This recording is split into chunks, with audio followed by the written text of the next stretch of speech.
Mental, la vitrine du Cameroun.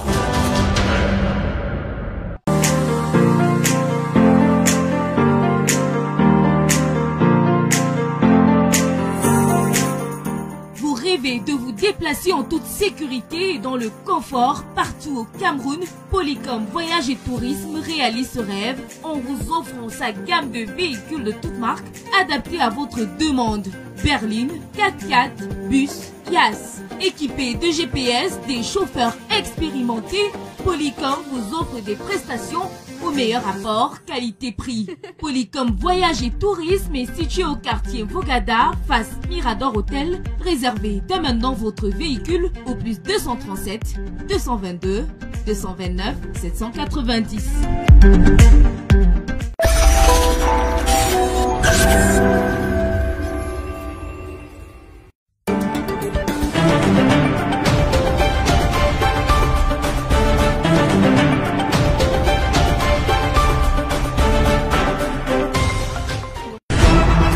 De rétrospective de cette semaine. B-News One, l'information continue 24 heures sur 24, 7 jours sur 7. À Yaoundé, au Cameroun, mais accessible partout dans le monde. Notamment sur YouTube. Reportage, enquête, analyse, décryptage, commentaires. L'information la bonne, regardez B-News 1. La chaîne de l'information sur l'Afrique. L'actualité du continent africain. B-News One, au cœur de l'information. B-News One, le tam-tam du continent.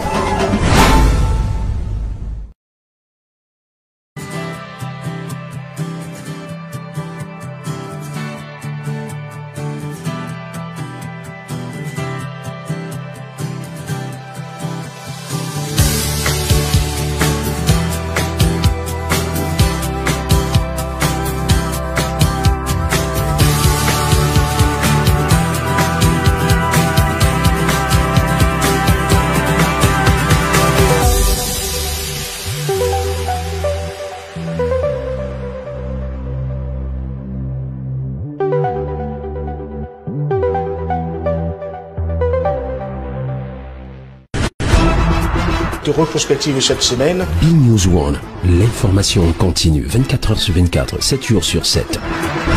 À Yaoundé, au Cameroun, mais accessible partout dans le monde. Notamment sur YouTube. Reportage, enquête, analyse, décryptage, commentaires. L'information la bonne, regardez B-News 1. La chaîne de l'information sur l'Afrique. L'actualité du continent africain. B-News One, au cœur de l'information. B-News One, le tam-tam du continent.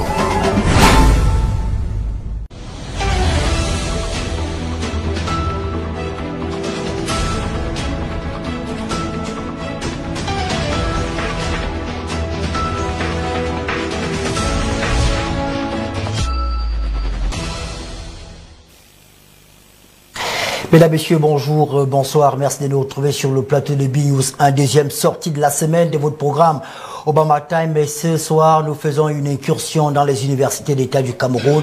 On se pose la question de savoir ce qui se passe, notamment relativement aux grèves et à la grève qui a été annoncée, qui est en cours dans certaines universités d'État au Cameroun. On parle d'une grève à double vitesse. Certains enseignants ne la respectent pas, d'autres n'ont pas fait cours ce matin, notamment à l'université de Yaoundé. On essaiera de comprendre réellement ce qui se passe. Il y a eu un premier mot d'ordre de grève qui annonçait une grève le 25 janvier dernier. Un deuxième a été signé le 6 février dernier. Avec nos invités sur le plateau, on essaiera de comprendre. Certains parlent des réclamations, des revendications relatives à la prime d'enseignement donc donnée par le chef de l'État camerounais aux enseignants chaque année. Qu'en est-il exactement? Que reproche-t-on au ministère de l'enseignement supérieur? Quelles sont les raisons qui peuvent aujourd'hui justifier la grève qui a été annoncée? On en parle avec nos invités sur le plateau. On en parle pendant 90 minutes. Je rappelle que ce programme est dédié à un ami, notre ami, un panéliste de l'émission Le Club qu'on a régulièrement eu dans l'émission Club d'élite. Avant, Le docteur Ariel Nietedem nous a quitté ce jour. Il a subi l'opération chirurgicale. Attention, je pense qu'il y a une erreur. Il faut rapidement enlever la vidéo. Il ne faut pas envoyer quelqu'un d'autre du trépas. Retrouver rapidement notre photo du docteur Ariel Nietedem. Voilà la photo du docteur Ariel Nietedem qui a donc qui nous a quitté aujourd'hui. C'était un économiste qui prenait régulièrement part aux émissions des débats dans plusieurs chaînes de télévision camerounaises. Il était calme, sérieux, courtois et surtout gentil. Sa disponibilité était légendaire, parfois pratiquement à 1 heure voire 2 heures de l'émission. On l'appelait et il venait. Donc l'émission Obama Time de ce soir est dédiée au docteur Nietedem. On permettra peut-être à nos panélistes chacun de dire un mot sur cet illustre monsieur qui nous a quitté ce jour. Avant d'accueillir nos invités, peut-être un mot sur l'actualité phare du jour, et c'est ce communiqué de la Fédération camerounaise de football, du moins cette fédération entre parenthèses, dirigé par le sénateur Albert Bida, qui convoque donc une réunion importante cette semaine. Je ne sais pas, à la régie, si on peut avoir le communiqué. Merci beaucoup à Verlin Kouété qui nous permet d'avoir décision numéro 00/PT de président du comité provisoire de la FECAFOOT, comité exécutif provisoire de la FECAFOOT. Donc, vu les décisions prises par l'Assemblée générale de la FECAFOOT lors de sa session extraordinaire du 2 février 2021, vu les dispositions de l'article 42 des statuts de la FECAFOOT en vigueur, adopté le 16 mai 2012, décide la séance du comité exécutif provisoire de la FECAFOOT est convoquée le mardi 16 février 2021 à Yaoundé à partir de 10 heures précises, avec à l'ordre du jour les points suivants: l'examen de la situation créée par l'usurpation des fonctions des présidents et des membres du comité exécutif de la FECAFOOT par M. Seydou Mbombo-Njoya et ses conseillers, l'examen des modalités de réintégration des organes élus en 2009 au sein des litiges régionales et des ligues régionales, autant pour moi, et des ligues départementales, conformément aux sentences arbitrales devenues définitives. L'examen des modalités de reprise de compétition de football professionnel conformément aux décisions du tribunal arbitral des sports TAS. L'examen de la situation du joueur André Onana, gardien de but des Lions indomptables, qui a été suspendu, fait à Yaoundé le 8 février 2021. Et c'est signé le président, le sénateur Albert Bida. Le sénateur Albert Bida qu'on a eu au téléphone et qui nous a confirmé bel et bien qu'il est le signataire de ces documents. On se rend compte que le professeur Albert Bida a utilisé l'enquête de la Fédération camerounaise de football, le cachet de la Fédération camerounaise de football, et même il y a plusieurs indications qui laissent croire qu'on a désormais droit à des FECAFOOT bis. On attend toujours la réaction de la Fédération camerounaise de football, celle qui est dirigée par Seydou Mbombo-Njoya. Ils sont 4 avec nous sur le plateau ce soir. Nous avons l'insigne honneur et le privilège d'avoir avec nous sur le plateau le professeur Ango Martin-Paul. Ango Modjo Martin-Paul, il est inspecteur des services numéro 3 au ministère de l'enseignement supérieur. Professeur, bonsoir et merci d'être avec nous. Bonsoir, je vous remercie de m'avoir invité. Comment vous allez? Je vais très bien. Comment se porte le ministère de l'enseignement supérieur? Le ministère de l'enseignement supérieur travaille en permanence et le moral est au beau fixe au niveau des services centraux et bien entendu au niveau des universités. Il y a la sérénité au niveau de l'état de troupe des enseignants et même des étudiants et même du personnel d'appui. Donc tout va bien. Le moral, tout va bien.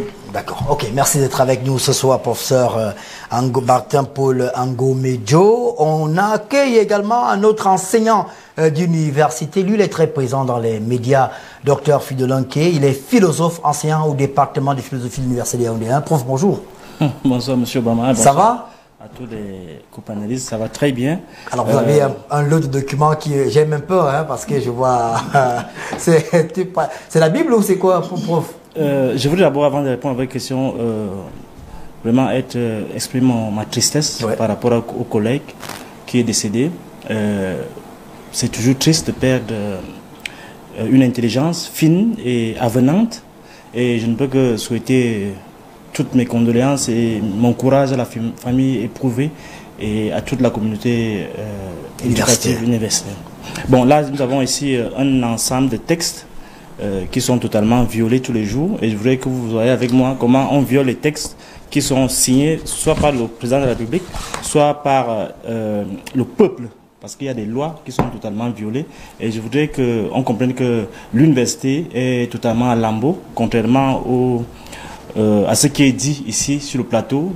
On aura le temps. C'était juste pour vous dire bonjour, docteur Fidelin, qui vous faites une entrée à trompe.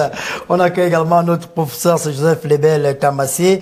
Il est professeur responsable de la division de la promotion du dialogue et de la solidarité universitaire. Professeur, bonsoir et merci d'être avec nous. Merci pour l'invitation. Comment se porte le dialogue universitaire? Ça va? Le dialogue universitaire se porte très bien. On ne le dirait pas quand on écoute le docteur Non, je suis en contact permanent. Avec lui? Avec les membres du Sénat, y compris avec le docteur Nké. D'accord. Je suis en contact. Je conteste ces déclarations. Nous ne sommes pas en contact. Je suis en contact avec tout le monde. Tout le monde. D'accord. Et bien entendu, le dialogue est en marche. Et naturellement, nous allons en parler. Peut-être que le dialogue sera également de mise aujourd'hui sur le plateau pour permettre aux uns aux autres de comprendre ce qui se passe et peut-être d'épulcher les différentes solutions qui ont déjà été présentées par le gouvernement camerounais à travers le ministère de l'enseignement supérieur. C'est une vieille habitude du plateau. Docteur Hilaire Kamga, bonsoir et merci d'être avec nous. Bonsoir citoyen Ernest et bonsoir aux aînés et aux amis qui sont là. Et c'est avec beaucoup de tristesse que je suis sur votre plateau. J'aurais pas dû exprimer cette tristesse. Je crois que Fridolin en a parlé déjà un peu.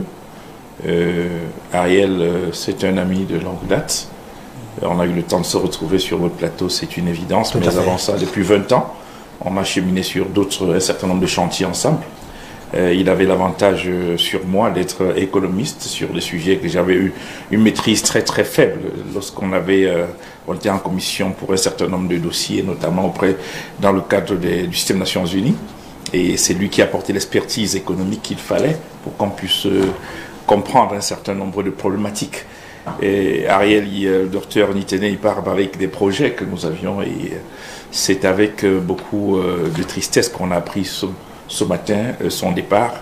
Et c'est le Cameroun qui perd là un enseignant chevronné, mais surtout un expert et un consultant de haute facture qui savait comment se tenir, s'adapter à tous les milieux, des milieux les plus anodins aux milieux les plus sélectifs sur le plan de la science et de l'intelligence. Il apportait tout ce qu'il pouvait, même quand il était froissé, il prenait avec beaucoup d'auteur, ce qu'on voyait.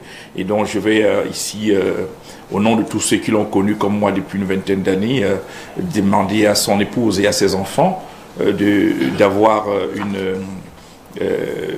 savoir qu'ils ne sont pas seuls dans ce sinistre-là et que les Camerounais de bonne foi sont avec eux pour leur permettre de, comme on dit souvent chez nous, en pays bantou, d'essuyer les larmes ensemble. D'accord, voilà, donc on l'a dit, on le redit encore, le programme de ce soir est dédié au docteur Ariel Nitedem. Allez, je rappelle qu'aujourd'hui nous parlons de la situation dans les universités d'État au Cameroun et des questions autour des primes et des recrutements. Cela fait notamment résulte de la grève annoncée par le syndicat des enseignants de l'enseignement supérieur au Cameroun. Il y a une première étape qui a été annoncée pour le 25 janvier dernier, qui n'a pas été très suivie. Et puis, depuis hier, on parle d'une grève qui est suivie à double vitesse dans certaines universités d'État du Cameroun. Voyons tout cela dans cet élément qui a été préparé par Donald Ayuso. Le syndicat national des enseignants du supérieur entend entrer en grève le 25 janvier 2021. Le mot d'ordre exige le paiement sans délai de la 4e tranche de la prime spéciale de la modernisation de la recherche pour le compte de l'année 2020. Dans les services du ministre d'État, ministre de l'Enseignement supérieur, les résolutions du cadre de concertation qui a été arrêté à Yaoundé au mois de décembre 2020. C'est une grève sauvage que les universitaires voudraient engager dans ce sens-là. Moi, je suis universitaire, bien entendu. Le ministre d'État lui-même est universitaire. La plupart de ses collaborateurs le sont. C'est-à-dire, il y a d'abord un cadre de concertation qui vient de se réunir à l'école polytechnique au mois de décembre. Joint au téléphone par la rédaction de B-News One, le bureau exécutif du SINAES va remettre en question les observations du ministère. Lors de la dernière rencontre datée du 17 décembre 2020, qui était présidée par le ministre d'État, ministre de l'Enseignement supérieur, il a été rappelé que les enseignants attendent la 4e tranche de la prime de la modernisation de la recherche qui avait été instituée par le chef de l'État. Donc, dire aujourd'hui que les enseignants ou alors le SINES n'a pas respecté les démarches initiales, c'est simplement du dilatoire. Le Fonds spécial d'appui à la modernisation de la recherche étant domicilié au ministère des Finances, celui de l'enseignement supérieur rassure son personnel que les paiements vont commencer dans un avenir proche. Les fonds sont domiciliés au ministère des Finances. Les universités d'État envoient les listes des enseignants éligibles à la prime. Et le ministère maintenant les transmet simplement au ministère des Finances pour exécution, c'est tout. C'est un peu cela. Or, vu la conjoncture financière de l'État aujourd'hui, il y a quand même lieu d'être un peu, de condamner cet acte un peu assez violent. Même si l'hypothèse de surseoir à la grève n'est pas clairement indiquée, le SINAES s'est dit ouvert au dialogue. Le SINES n'a été rapproché de manière officielle par aucun personnel du ministère de l'Enseignement supérieur. Et jusqu'à preuve de contraire, le ministère de l'Enseignement supérieur reste notre seul et unique interlocuteur. La grève débutera si les enseignants ne sont pas payés. Pour l'heure, le mot d'ordre de grève reste toujours en vigueur. Le débrayage, qui pourrait s'étendre du lundi 25 au samedi 30 janvier, est une première phase constituant une grève d'avertissement au terme de laquelle le SINAES décidera de la conduite à tenir si ces revendications ne sont pas prises en compte.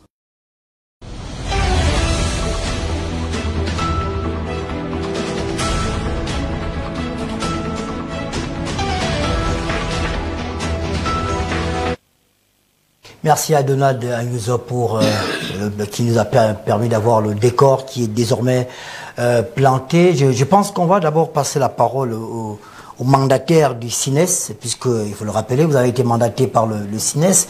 Vous représentez le syndicat national des enseignants du supérieur à la faculté des arts, lettres, sciences humaines de l'université de Yaoundé 1, c'est ça?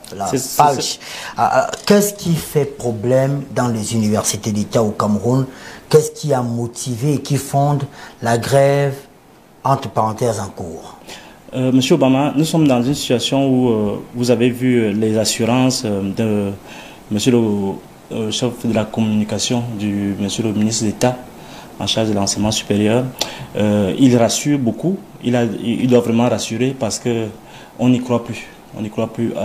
Je suis secrétaire général de la section FALCH de l'université Yaoundé 1, mandaté pour l'occasion, pour communiquer sur les problèmes qui minent l'université et sur la nécessité de faire grève.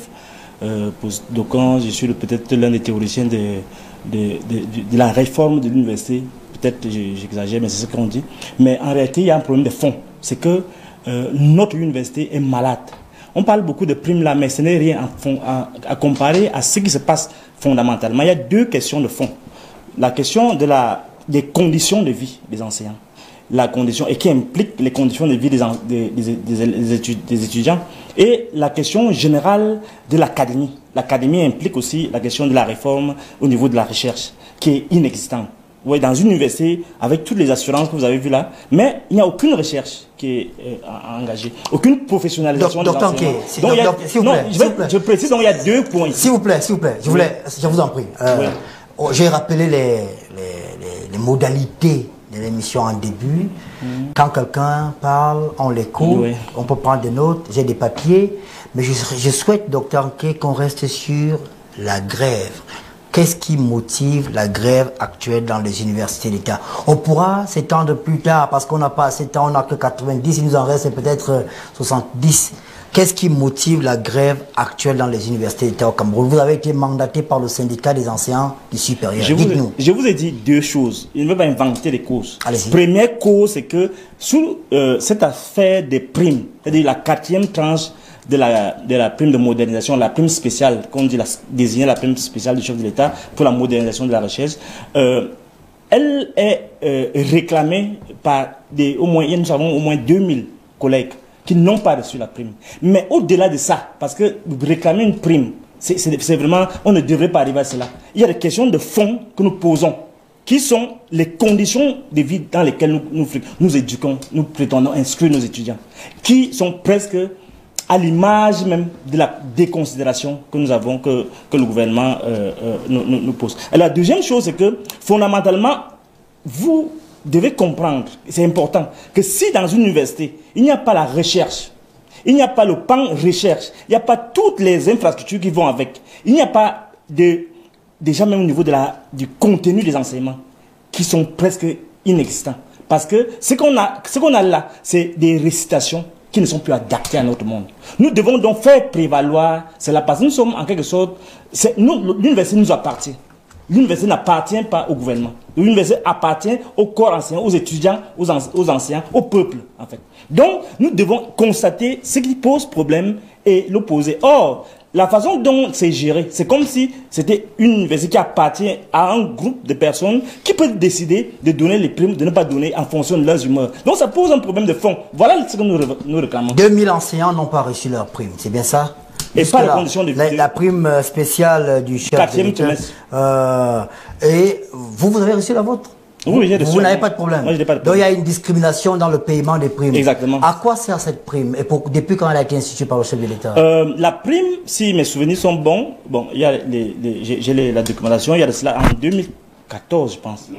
2009, je pense que c'est 2009. Expliquez-nous à quoi elle sert. Alors, je n'ai pas la date exacte, mais la prime a été instituée par le chef de l'État pour un peu ramener, vous voyez, les salaires ont été totalement divisés peut-être par 10 au niveau des universités, comme d'ailleurs dans beaucoup de corps. Donc, quand on compare avec ce qui se passe dans les autres, si on dit qu'on doit comparer par rapport au niveau des salaires, ne serait-ce que dans la sous-région, on va se rendre compte que c'est presque dérisoire. Donc le chef de l'État a pensé que comme une sorte de revalorisation des salaires, parce que c'est ça qui est question, même si on ne le dit pas, puisque le Premier ministre a demandé que cette prime soit mensualisée.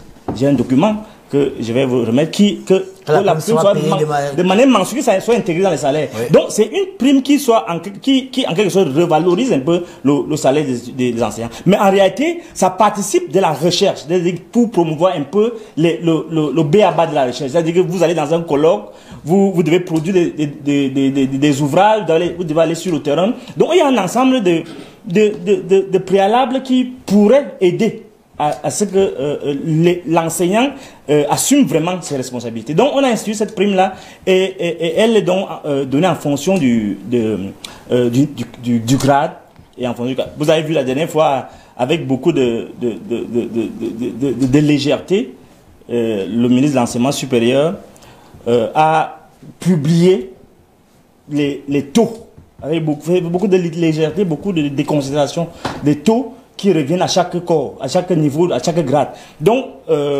voilà les questions. Publication, je sais pas, où est la légèreté dans la publication? Non, quand même, on ne va pas voir ça dans d'autres corps. On ne va pas voir ça, c'est la déconsidération. C'est-à-dire le manque de respect envers notre corps. Comment vous pouvez publier? Non, ça ne se fait pas.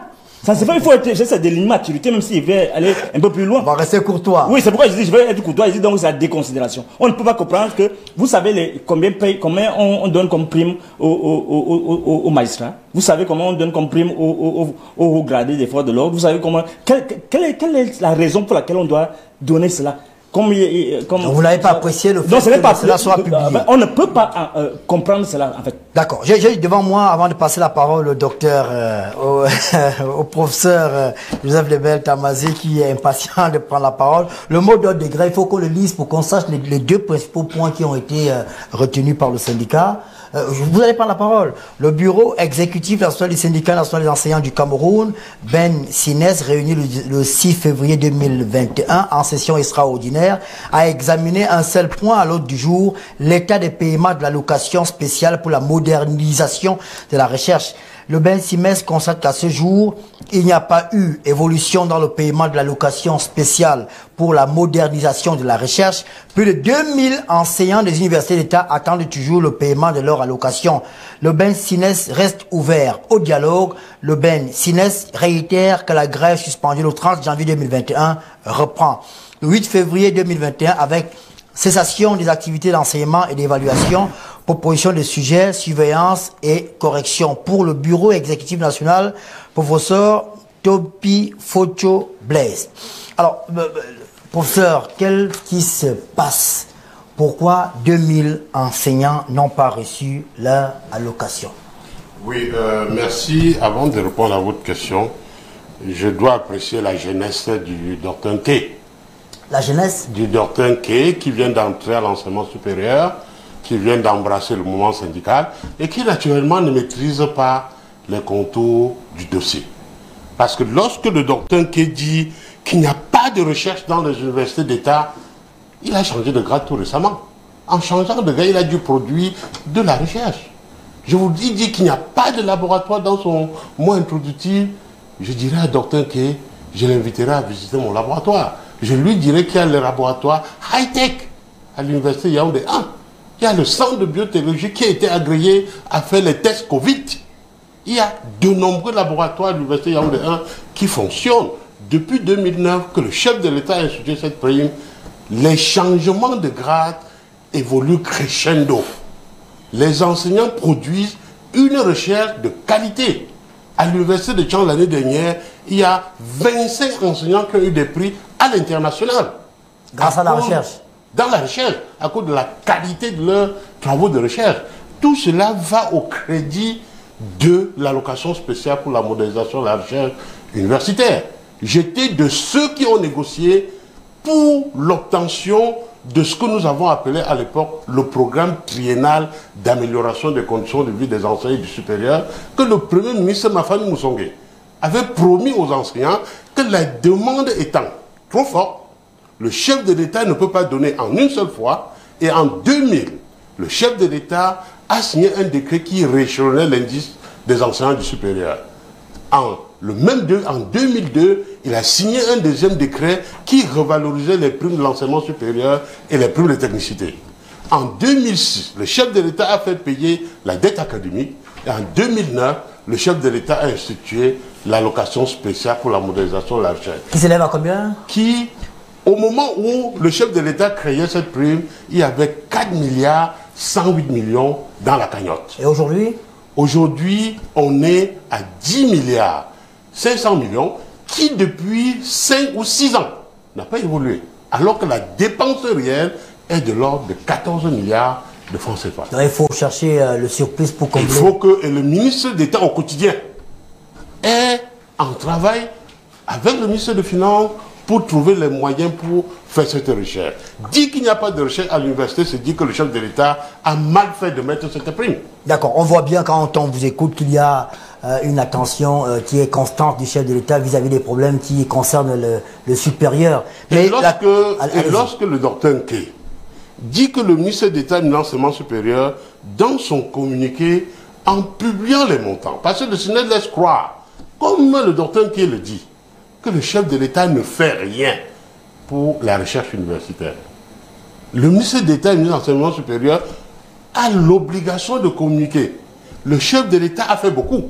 Et quand bien même on va comparer les salaires des enseignants du supérieur avec ceux du Cameroun, j'ai consulté la grille salariale des hauts gradés de l'armée.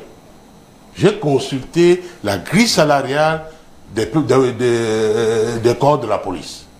J'ai consulté toutes ces grilles salariales et je dois dire, les enseignants ne sont pas mieux lotis par rapport aux enseignants qui sont dans le même niveau d'économie en Afrique. Mais sur le plan local, les enseignants, ils ne sont pas les premiers, mais ils sont bien lotis parce qu'ils font un travail spécifique. Faire de la recherche, ça demande une grosse mobilisation de fonds. Maintenant, pour revenir au communiqué que vous avez bien fait de citer, je n'ai pas très bien compris comment le SNEP pour dire qu'il n'y a pas d'évolution dans le paiement. Pas d'évolution dans le paiement de l'allocation spéciale pour la modernisation de la recherche. De la recherche. On est parti de 4 milliards à 14. Non, il y a eu une évolution. À 10. Mais il y a 4 quand même qui doivent être comblés par le ministre chaque année. Chaque année. Mais quand il ne dit pas d'évolution, ça veut dire qu'il faut entendre par là que du lancement du mot d'ordre de grève jusqu'à cette date, aucun enseignant n'a été payé. Ce qui est faux. On ne peut pas dire pas d'évolution. On peut dire évolution non satisfaisante. C'est un problème de mauvaise foi. Ça laisse comprendre à l'opinion que depuis qu'on a lancé le mot d'ordre de grève, aucune action n'a été Et ils essayent de corriger en disant 2000 enseignants n'ont pas encore reçu, ce qui est contradictoire avec le premier élément qui se dit. Et la question que je vais poser à M. Nké. C'est moi qui pose des questions ici. Je voulais justement vous poser une question. Oui. Pourquoi certains enseignants sont payés et pas d'autres? M. Nké est honnête, il rappelle que lui, il a déjà été payé. Mais pourquoi les autres ne sont pas payés? Quelle est la grille discriminatoire? Du moins, sur quel élément on se fonde pour dire que M. Nké doit recevoir sa prime et pas d'autres? Lors de la rencontre, lors de l'audience que le ministre d'État de l'enseignement supérieur a accordée au secrétaire général du SYNED et à certains membres de son bureau, le ministre d'État a expliqué les mécanismes de paiement. Lui, en tant que ministre d'État, prépare le dossier technique. Il envoie au ministre des Finances pour paiement. Le ministre des Finances a, dans ses dossiers, la liste nominative des enseignants avec les montants alloués à chaque enseignant. Dans la faute de relever au ministre des Finances, alors? Le ministre des Finances, pour payer, a besoin de la liquidité. Et le ministre de l'Enseignement supérieur ne gère pas les caisses de l'État. Son rôle, c'est de concevoir le dossier avec les montants et de donner à la personne qui détient les fonds publics pour que la personne, en fonction des mobilisations qu'il va faire, de mettre l'argent à la disposition des enseignants. Et à partir de cet instant, est-ce que le ministre de l'Enseignement supérieur est capable de savoir pourquoi à l'heure H, le ministre des Finances décide de payer telle personne et il demande d'attendre juste un peu le temps que l'État refait ses forces? Ça, en réalité, au mois de janvier, nous savons tous que c'est le mois où l'État refait sa santé pour la nouvelle année. D'accord. Vous allez prendre la parole. Je voulais d'abord, chacun va prendre d'abord une première prise de parole. Docteur Hilaire Kamgal, ma question reste. Hein. On aurait pu croire que la discrimination se fait au niveau des grades. Docteur Nké est encore docteur, mais il a déjà reçu sa prime. Il me semble qu'il y a des professeurs qui n'ont pas encore reçu, docteur Nké. Je me trompe peut-être. Il y a des professeurs qui n'ont pas encore. Sur quoi est-ce qu'on se fonde pour discriminer? Pourquoi certains reçoivent et pas d'autres? Je suis mal placé pour le dire, parce que les plénipotentiaires du ministère de l'Enseignement supérieur sont là. Et je crois que le professeur Tamazé a dit des choses très claires sur la question de la procédure par rapport au paiement lorsqu'il s'agit de payer une dépense publique. Lorsqu'il s'agit d'exécuter une dépense publique, je crois que la procédure a été clairement précisée, mais seulement ça laisse toujours en suspens la question centrale. Pourquoi est-ce que dans une liste, le ministre des Finances pense qu'il doit choisir qui il doit payer et pas l'autre? Ça pose un problème fondamental. Est-ce vraiment au niveau du ministre des Finances que ça se pose? Est-ce vraiment au niveau du ministère des Finances que ça pose?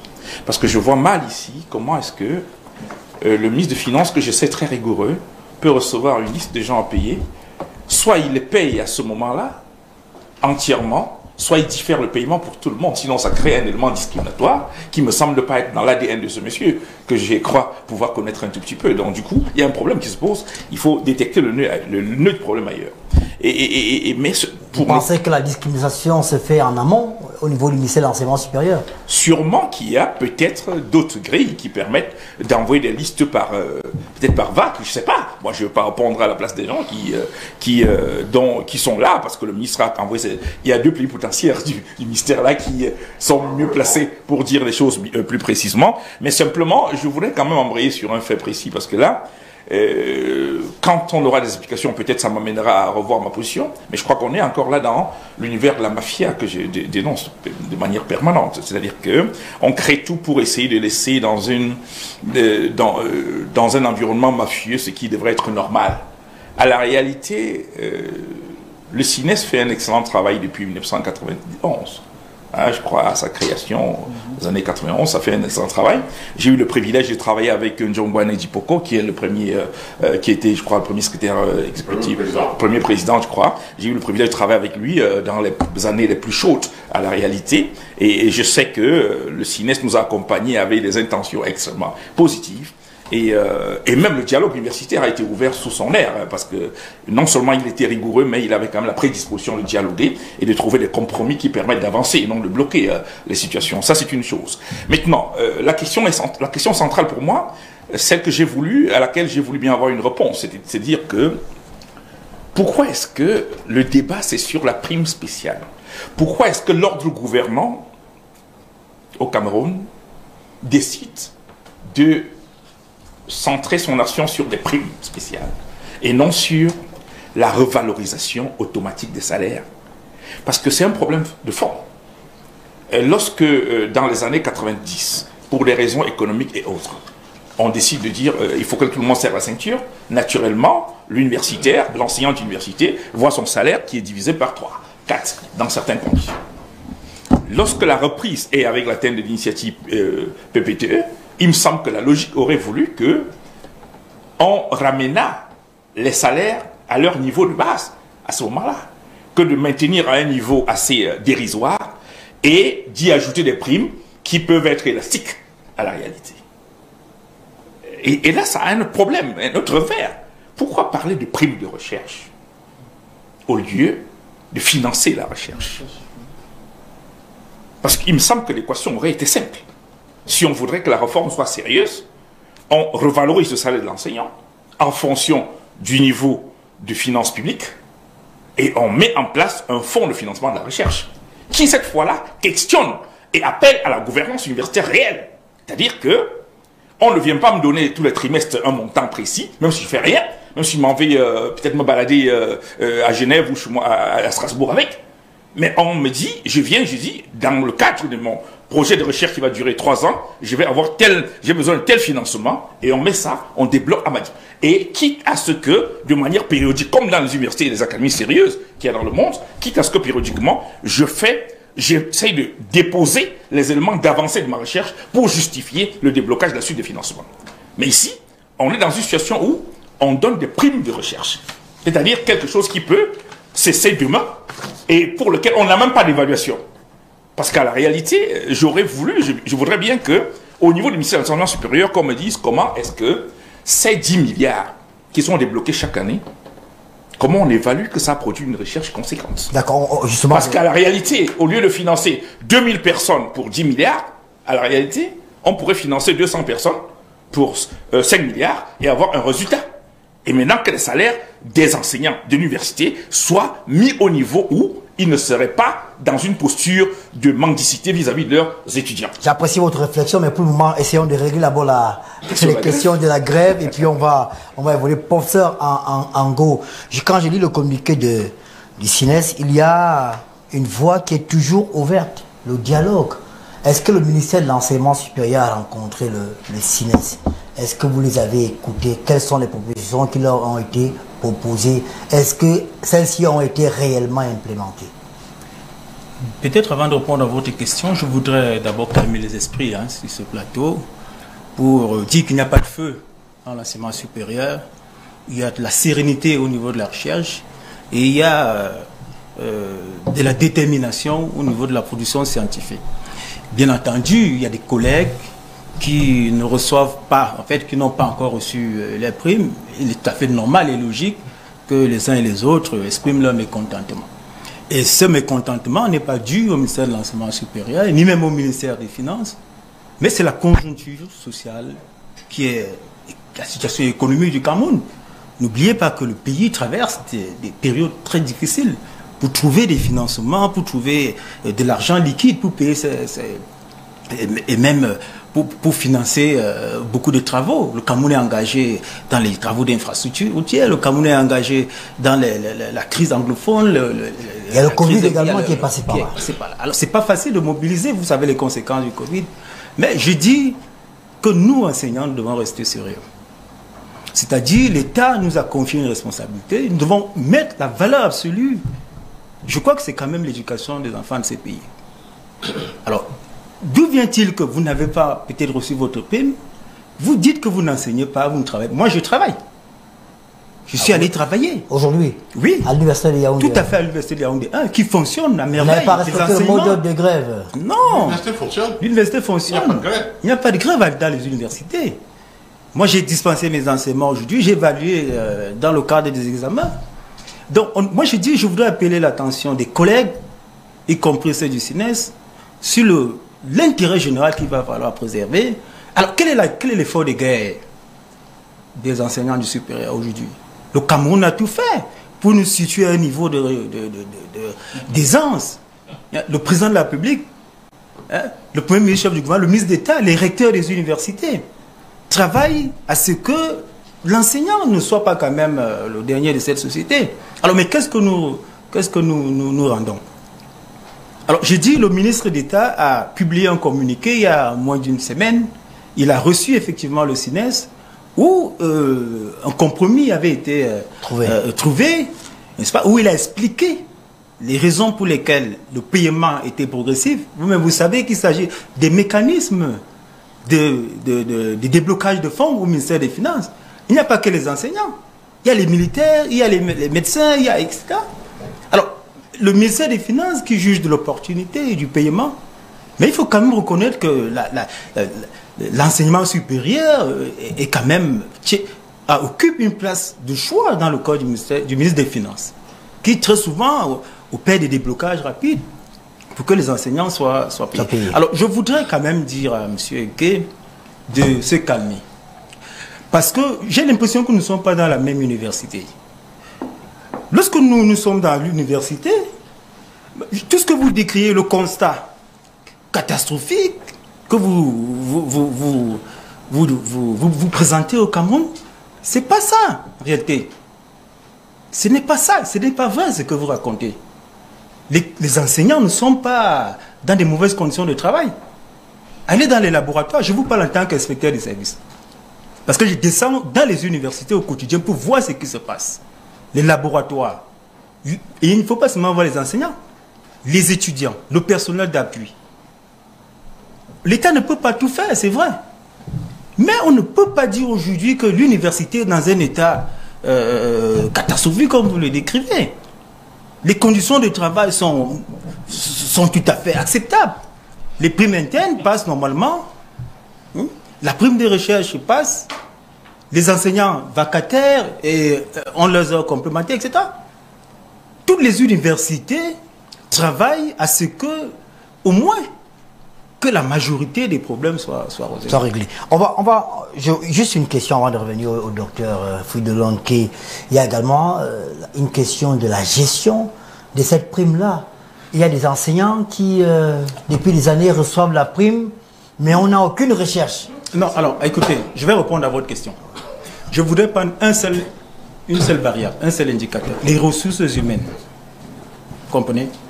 Alors, cette ressource humaine qui est formée dans les écoles normales, dans les facultés de médecine, dans les écoles d'ingénieurs polytechniques, qui sortent avec des diplômes d'ingénieurs. Vous croyez qu'on vous délivre un diplôme sans un travail de recherche qui est encadré par les enseignants?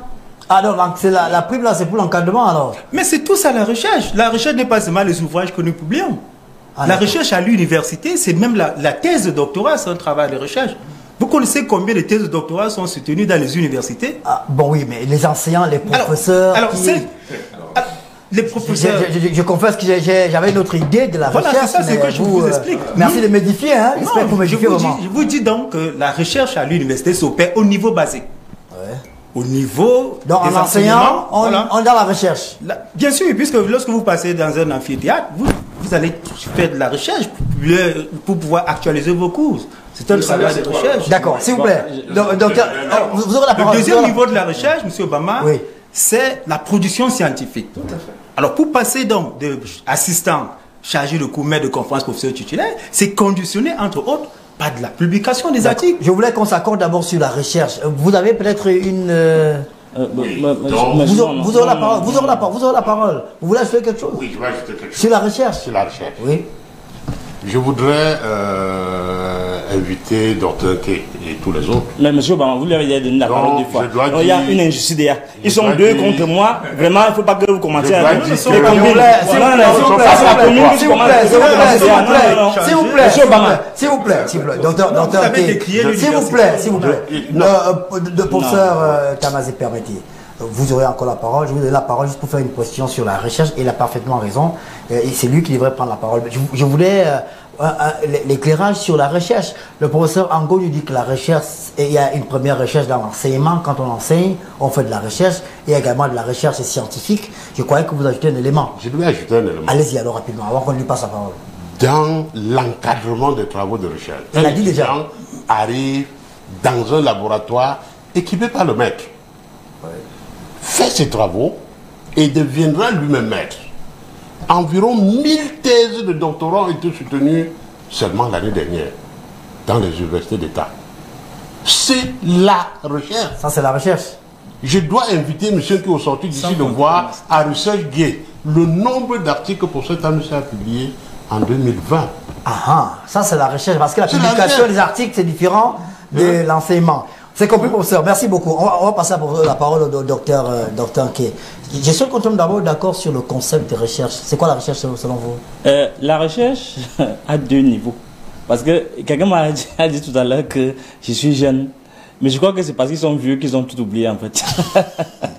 On va rester courtois. Quand on dit que tu es jeune, c'est pas courtois. Hein. Pour dire que tu ne maîtrises rien, ça c'est du mépris. Je ne suis pas ici en tant que moi, je suis le représentant des universitaires du Cameroun. Là où je parle, je ne parle pas au nom de Kefridola. J'ai eu mandat souverain de parler au nom de toutes les universités. Tous les universitaires. Sauf la mienne. De tous les universitaires. Je ne parle pas des universités. Donc, en tant que syndicat. Tu vois les membres du syndicat. Oui. Vous n'êtes pas membre du syndicat, apparemment. Je voulais dire. Je suis membre du syndicat, je paye mes droits. Bon, ce que je voulais dire. Pour vous alors. Ce que je voulais dire, c'est de. Je suis un peu. C'est presque honteux, hein, ce que j'ai vu là. C'est-à-dire que les gens ne savent même pas ce que c'est que la recherche. Vous voyez, les réponses. S'il vous plaît. Après, ils vont dire que je bavarde. Il y a la recherche fondamentale et la recherche appliquée. C'est les deux aspects de la recherche. Okay. Vous dites que vous ne voyez pas les résultats de la recherche. Et la recherche fondamentale, on n'est pas obligé de produire des résultats. Mais on creuse le concept, on creuse la théorie pour aller plus loin dans les références universelles. Mais là, la recherche appliquée, bon, c'est autre chose. C'est-à-dire que là où on doit avoir donc des centres de recherche, des laboratoires de recherche, d'un circuit de contact international, tout un réseau qu'on doit mettre sur pied. Et qui est adossé à des infrastructures de fonds qui n'existent pas. Non. Alors, ce qui se passe, c'est que... vous aurez la parole. Laissez-moi parler, s'il vous plaît. C'est de la gesticulation. C'est de la gesticulation que vous faites là. Et vous savez, c'est ça qui plombe ce pays. Les gens, ils traversent le pont. On parle de l'université. Oui, on parle de l'université. Les gens traversent le pont, ils coupent. Et les autres, moi j'ai mon centre de recherche. Vous voyez le niveau d'empathie où les gens sont plongés. On parle de recherche. Moi j'ai mon petit centre de recherche parce que j'ai déjà ma direction que je gère au ministère et le reste on s'emballe. Alors ce qui se passe donc fondamentalement au niveau de votre question, c'est quoi? C'est que les gens confondent beaucoup de choses. Tout ce que vous voyez là comme intervention scientifique, la plupart du temps c'est des initiatives privées. Et lorsque quelqu'un arrive même avec un dossier pour dire que je vais promouvoir la recherche à tel niveau, c'est les mêmes gens qui bloquent parce qu'ils ne voient pas leur intérêt. Fondamentalement, je vais vous dire, ce pays se porte très mal. Quand vous allez à l'université Yaoundé 1, ils disent qu'ils sont de l'université Yaoundé 1. Lui, c'est un ancien syndicaliste. Il était SG du SNES avant. Mais le discours qu'il tient là, j'ai presque envie de fuir. Il ne me le reconnaît plus. Parce que quand il réclamait à corps et à cri qu'il n'y avait presque rien. Et comment en deux ans ça a changé? Fondamentalement, quand vous allez à l'université Yaoundé 1, il parle des conditions des étudiants. Je vous assure, quand j'ai été désigné SG, j'ai dit à Madame le doyen, je vais faire une grève. Si je vois encore un étudiant assis à même le sol, à l'université ici, à côté de la présidence, on fait cours étant assis à même le sol. Et vous venez ici, vous moquez des gens, et on ne doit pas parler de ça, parce qu'on va dire le chef d'État, le chef d'État. Le chef d'État lui-même, si on rentre dans les fondamentaux de la loi, si on rentre dans les fondamentaux, on va aller dans le texte que j'ai mis ici. Nous avons ici le décret 2009-121 du 8 avril. Ça c'est le décret sur la modernisation. On disait là, c'est en 2009 qu'on a institué ça. Maintenant, allons-y au décret numéro 99-201 du 17 septembre 1999 portant organisation et fonctionnement du Conseil de l'enseignement supérieur de la recherche scientifique et technique, qui est présidé par le président de la République. Je vous assure, le nœud de nos problèmes, c'est ici. C'est-à-dire que ce texte, c'est la charpente de l'université. Et notre université n'a pas de charpente. Notre université n'a pas un leadership. Le président de la République n'a jamais mis pied à l'université, encore moins présider le Conseil de l'enseignement supérieur et de la recherche scientifique et technique. Dites-vous bien que voici ce que prévoit la loi. La loi, ce décret, lui-même qui a signé, il n'est jamais venu présider cela. On ne peut pas, on ne sait même pas où on va. Quand vous entrez en salle, dans une salle, vous ne savez pas ce que vous enseignez aux étudiants, monsieur. Parce que les contenus d'enseignement ne sont totalement déphasés. On récite les choses, on récite des choses qui n'ont aucun sens. Les étudiants sortent de Polytech. Où sont les stages? On parle de professionnalisation. Tout est bâclé. Si le président de la République ne peut pas déjà présider le Conseil de l'enseignement supérieur, qui définit la charpente de ce qu'on doit faire, parce que en réalité, c'est là où on se retrouve avec tous les ministères. Tous les ministères. Parce que c'est là où on voit le genre, le type de Camerounais, comme lui-même avait dit, qu'on veut former. Alors, si déjà il n'y a pas ça, ça veut dire qu'en réalité, il s'en fout. Non, attendez, je vais dire. Non, si, docteur K, on va pas. Non, on suppose qu'il ne peut pas s'en foutre. On imagine. s'en fout pas. La preuve, c'est qu'il y a quand même. Sinon, alors pourquoi il ne préside pas? Parce que je vous dis sans ça. Attendez, monsieur Obama, c'est moi qui parle. C'est moi qui assume mes mots. Parce qu'en réalité, quand on voit ce qui se passe là, c'est une politisation outrancière à l'université.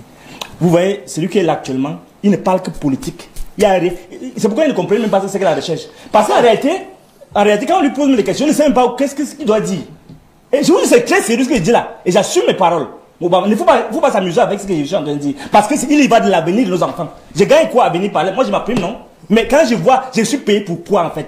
Pour réciter, pour que les enfants récitent. On vous dit, asseyons-nous. Si ça vous dépasse, convoquez les gens, ils vont vous dire comment ça fonctionne. Ces gars ne maîtrisent rien. Ne maîtrisent rien. Et c'est important qu'on le relève ici. Si je comprends bien. Ils sont embrouillés là dans ce qu'ils disent là. Si je comprends bien, pour vous, il n'y a pas de visibilité. Il n'y a aucune visibilité. Dans les parcours, dans les curricula, dans la vision même de notre. Mais il y a la prime que vous revendiquez. La prime, c'est presque nul. Mais elle existe au moins.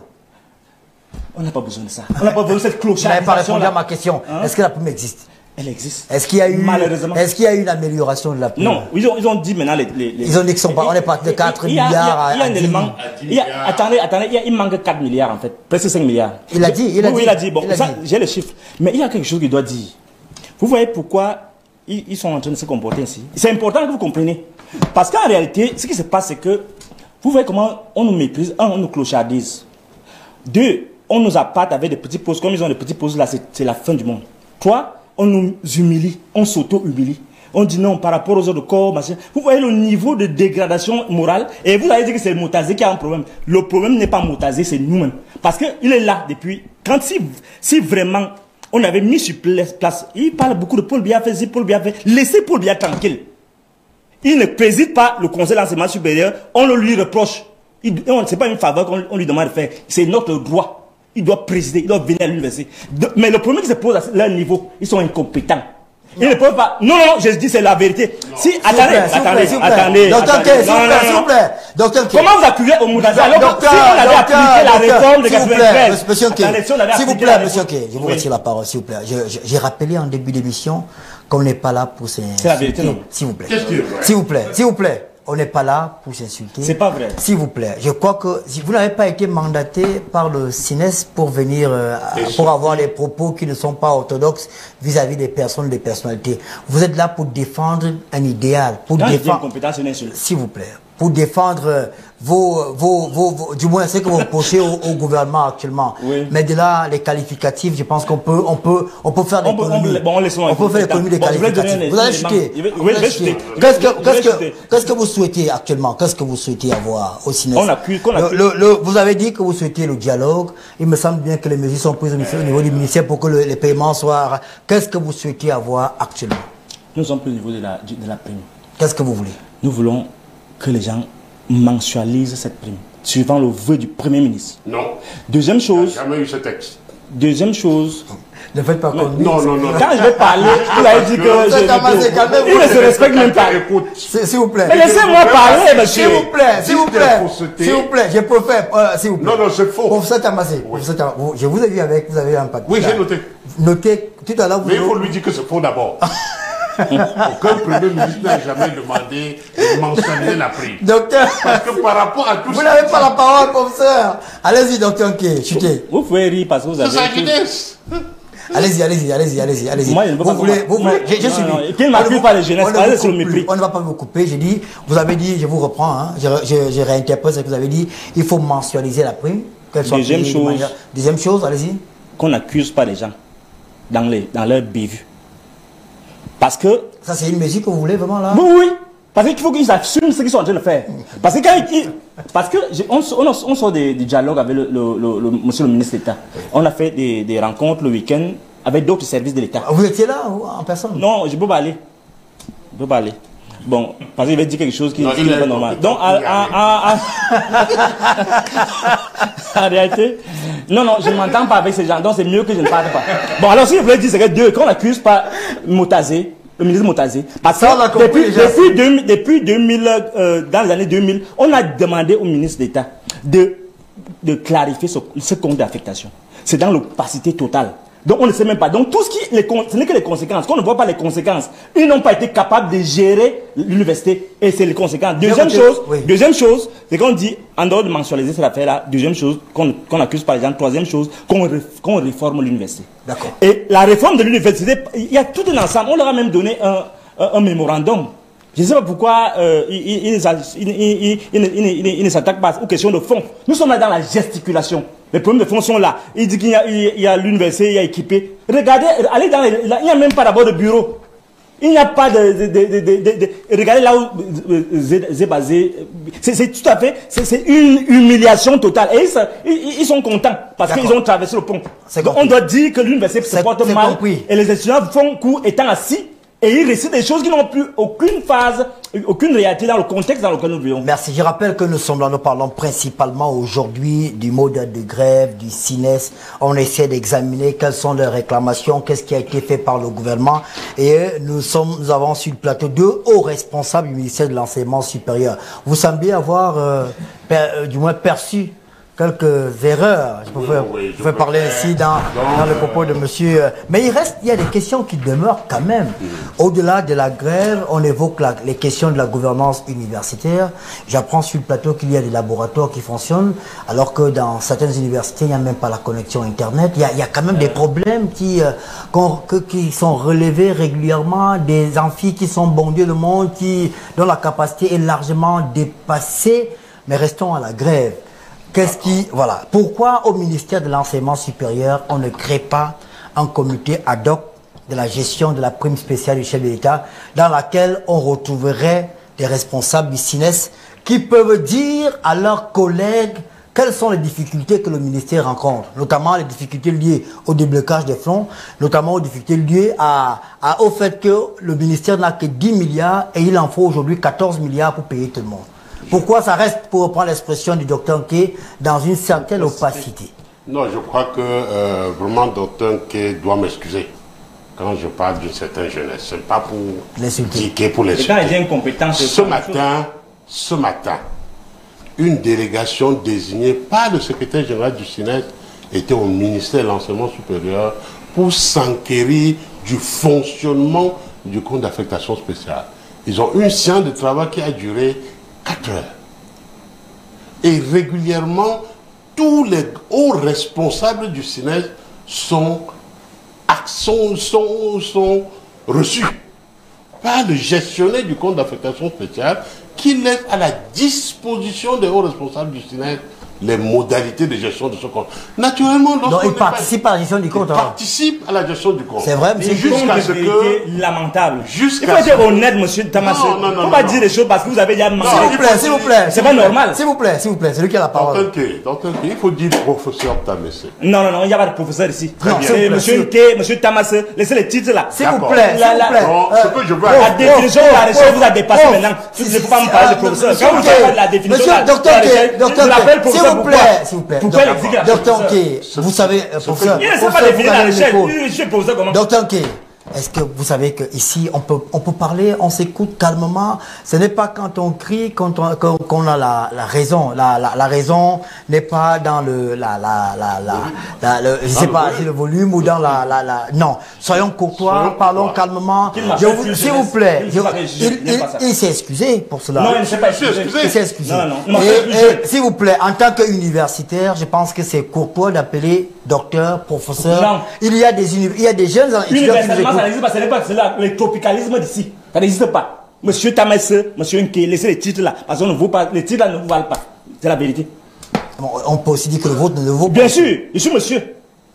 Bon, passons. Allez-y, docteur, professeur. Lorsque le chef de l'État institue cette prime en 2009, pendant les 5 années qui ont suivi, le ministre d'État, le ministre de l'Enseignement supérieur, réunissait le SNES pour répartir la clé de répartition entre les différents grades. Jusqu'à ce que le montant alloué n'a plus évolué. Je vous ai dit que c'est 10,5 milliards depuis environ 6 ans. Donc on perçoit en fonction de son grade. On perçoit en fonction de son grade. Un professeur reçoit en moyenne combien? Le docteur qui ne veut pas que l'on diffuse sur les médias. Je ne voudrais pas le faire ici.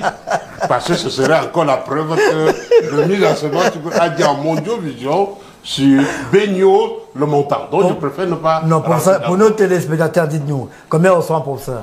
Un professeur reçoit 1,60 million. Comme pour par mois, trimestre. Par trimestre. Oui. Donc en un an, un maître de conférence reçoit. Vous posez la même question aux militaires et aux juristes, aux magistrats, monsieur Ouang. Vous aurez la parole. Non, c'est pas normal. Donc les professeurs reçoivent 1 million, les docteurs. Les maîtres de conférence 860 000. Les chargés de cours reçoivent 665 000. J'ai posé une question tout à l'heure au professeur 665 000. Peut-être qu'il n'a pas... Est-ce qu'il y a... et les chargés de cours et les assistants, 355 000. C'est de l'argent public. Ça veut dire que celui qui le reçoit doit rendre compte. Et les enseignants rendent compte. Ah bon, c'est vrai? Docteur K, vous avez rendu compte de... dans si, au moment de changer de grade, oui. Un assistant qui, au bout de 4 ans, n'a pas pu devenir chargé de cours. Il peut répondre à ça. Est exclu des universités. Je peux répondre. Automatique. Il est exclu, mais il ne rembourse pas l'argent qui a été perçu. Non, c'est la preuve que... Vous aurez la parole après, s'il vous plaît. C'est la preuve qu'il est inapte pour être à l'enseignement supérieur. Hein? Un professeur a le devoir d'encadrer les assistants, les chargés de cours et les maîtres de conférence. C'est en tout cas ce que je fais en tant que professeur titulaire. Hein? Un professeur a le devoir d'encadrer les mémoires et les thèses. Un professeur a le devoir de faire des publications scientifiques. Et d'ailleurs, la prime interne à chaque université est assujettie à un rapport de recherche que moi je dépose pour bénéficier de la prime interne qui de facto justifie la prime de modernisation. D'accord, c'est compris. Je voulais, professeur Ango, aujourd'hui c'est vrai qu'on parlait de la grève, mais on va au-delà. Le docteur Nkei, je l'appelle docteur parce que vous êtes un universitaire et c'est bien qu'on reste dans les grades. C'est ça qui fait l'université. Docteur, professeur, maître de conférence, professeur titulaire. C'est ça qu'on nous a appris à l'université. Vous nous avez appris à l'université. Alors pourquoi il parle d'une réforme universitaire qui s'impose? À l'écouter, il critique, dénonce, fustige une inadéquation entre les enseignements actuels dans les universités et le professionnalisme qui a été annoncé par le chef de l'État. Est-ce qu'on pense quand même à la réforme universitaire? C'est vrai qu'on me dira que le ministre d'État, Jacques Famdongo, a entamé la réforme avec le système LMD qui est en cours, qui permet aujourd'hui à quelqu'un d'aller au travail le matin, de poursuivre ses études de soir. Il y a une grande avancée, mais est-ce que vous écoutez au moins les revendications liées à la réforme, celles qui sont portées par le SNES? Alors, je voudrais quand même préciser qu'en ce qui concerne la professionnalisation, elle est effective dans les universités. Parce qu'aujourd'hui, il y a ce qu'on appelle les licences professionnelles. Peut-être qu'il faut rentrer dans les éléments basiques pour savoir ce que c'est que la professionnalisation. Alors, si vous allez à l'école normale supérieure, vous avez des professeurs des lycées. Ce sont des professionnels. Si vous allez en faculté... C'est pas nouveau quand même, non? C'était le cas depuis la création. C'est pour vous dire que le Cameroun était même très avancé en matière de professionnalisation. Alors, la professionnalisation sur le plan pratique, c'est quoi? C'est que on n'est plus dans l'enseignement théorique. L'étudiant suit des cours théoriques à l'université, puis il va faire ce qu'on appelle une formation en alternance, en entreprise. Et donc, il est en contact avec l'université et l'entreprise. C'est ça le master. Donc, quand il a une licence professionnelle, il peut aller jusqu'au master professionnel. Et même les orientations des travaux de recherche ne sont plus des travaux théoriques. Ce sont des recherches qui rentrent justement dans des questions de professionnalisation.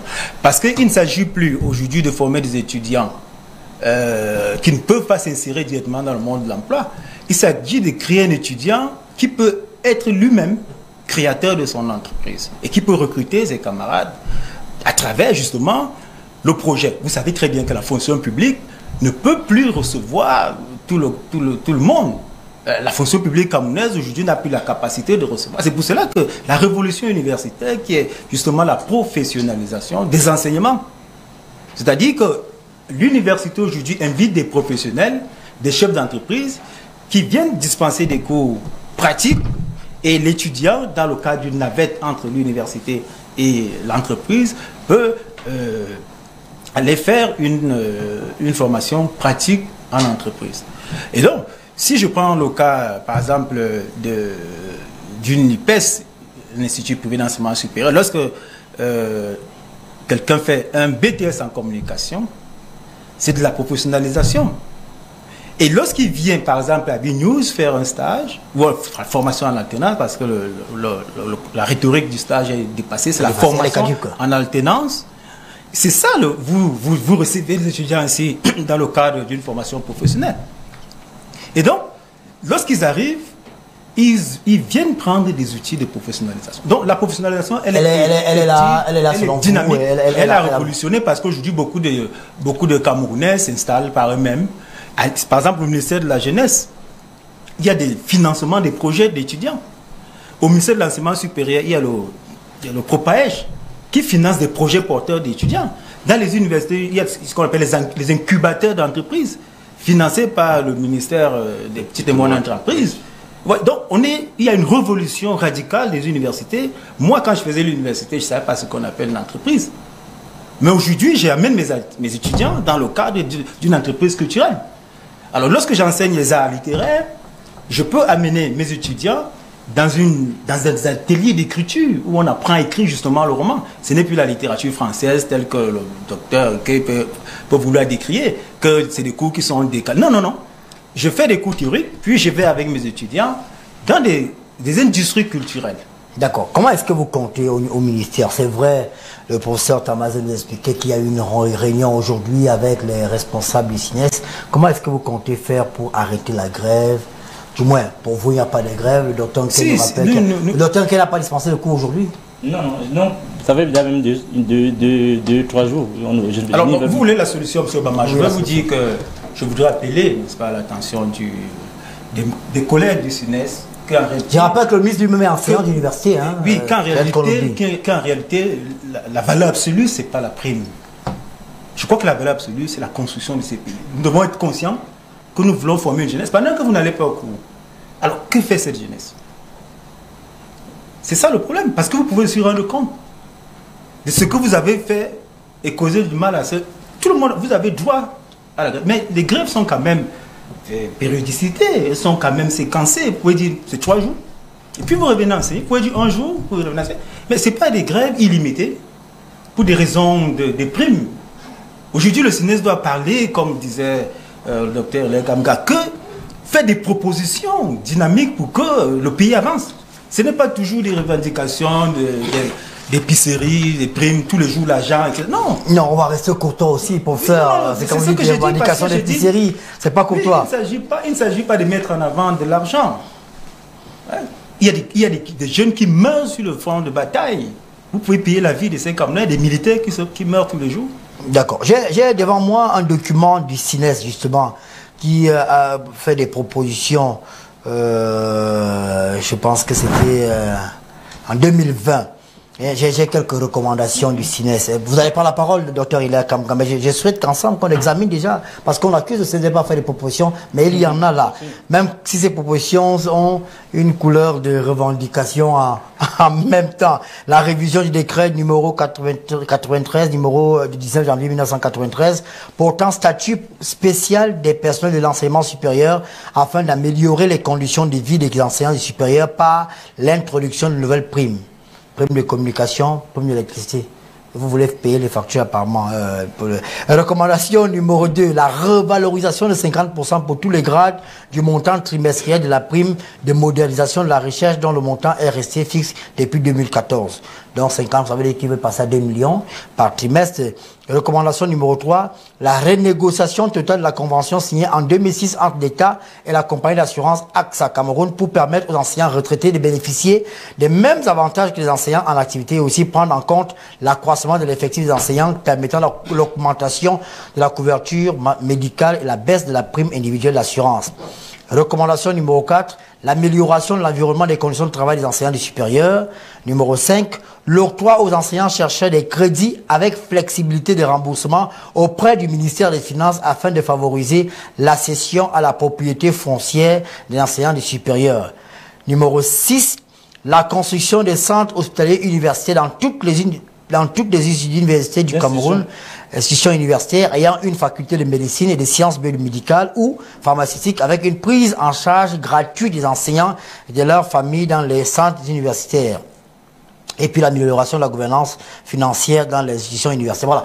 Voilà, en gros les recommandations qui ont été faites. Docteur Hilaire Kamga, il nous reste encore une vingtaine de minutes à passer ensemble. J'ai bien l'impression que le gouvernement est en train de prendre à bras le corps les revendications spécifiques faites pour la grève qui est entre parenthèses en cours. Mais vous avez tout à l'heure parlé des options, des perspectives qu'on peut envisager dans les universités camerounaises. Docteur Hilaire Kamga, aujourd'hui, est-ce que le Cameroun est fier de son université? On parle encore des problèmes de recrutement aujourd'hui, il y a même des revendications en cours dans ce sens-là en ce moment. Peut-être qu'on n'en parle pas assez aujourd'hui, on aura peut-être l'occasion d'y revenir.